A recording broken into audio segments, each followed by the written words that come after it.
हमें बुराई में भी अच्छाइयाँ देखनी चाहिए। राजवत्सल महाराज, लंबुआ क्षेत्र के जमखुरी गांव में श्रीमद् भागवत कथा का तीसरा दिन।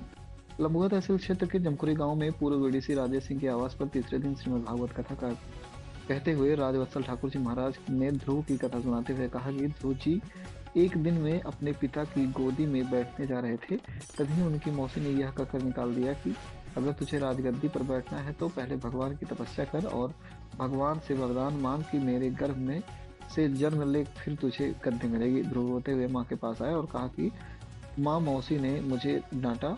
और माँ ने समझाया कि बेटा, मौसी ने सही कहा, अगर तू भगवान को पा लेगा तो ऐसी गद्दी और गोदी तेरे आगे पीछे रहेंगी। ध्रुव जी जाते हैं और भगवान को प्राप्त करते हैं। इससे यह शिक्षा मिलती है कि अगर कोई हमसे उल्टा भी कहे, पर उसे जो भी ज्ञानी व्यक्ति है वह उसी बात को बुरे तरीके से ना लेकर अच्छा समझ करके अच्छी दिशा में दौड़े, तो अच्छी दिशा में मोड़ देते हैं।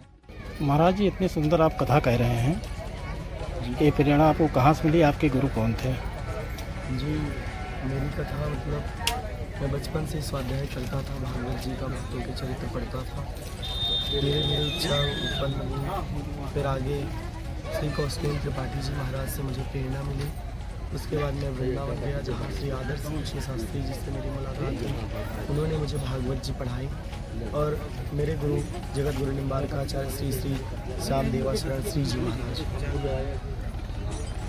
कहा जाता है कि श्रीमद् भागवत कथा भक्तों को सुनने के लिए आप नव युवाओं को क्या कहेंगे, क्या संदेश देना चाहेंगे इस कथा के माध्यम से? यही संदेश कि बस लगभग मेरा मानना है कि भक्ति को वृद्धावस्था में ना कर इस युवावस्था में ही भक्ति कर लेनी चाहिए, क्योंकि युवावस्था में शरीर हष्ट पुष्ट होता है और इसमें बुद्धि भी बढ़िया काम करती है, भगवान का सुंदर भजन होता है। कितने दिन ये कथा चलेगी?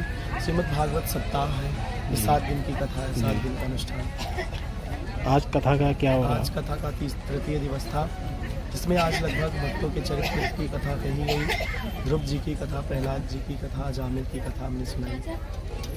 कल क्या रहेगा महाराज?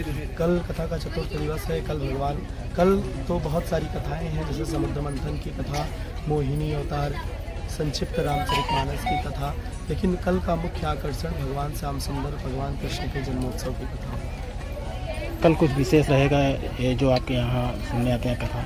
कल झांकी दर्शन होगा, भगवान का जन्मोत्सव है तो झांकी निकाली जाएगी। तो लोगों से अपील करेंगे कि पीला वस्त्र में आए ज़्यादा? हाँ, मैंने आज की कथा में ये अपील कर दिया कि कल पीले वस्त्रों की प्रधानता रहेगी, कल आप पीले वस्त्रों में।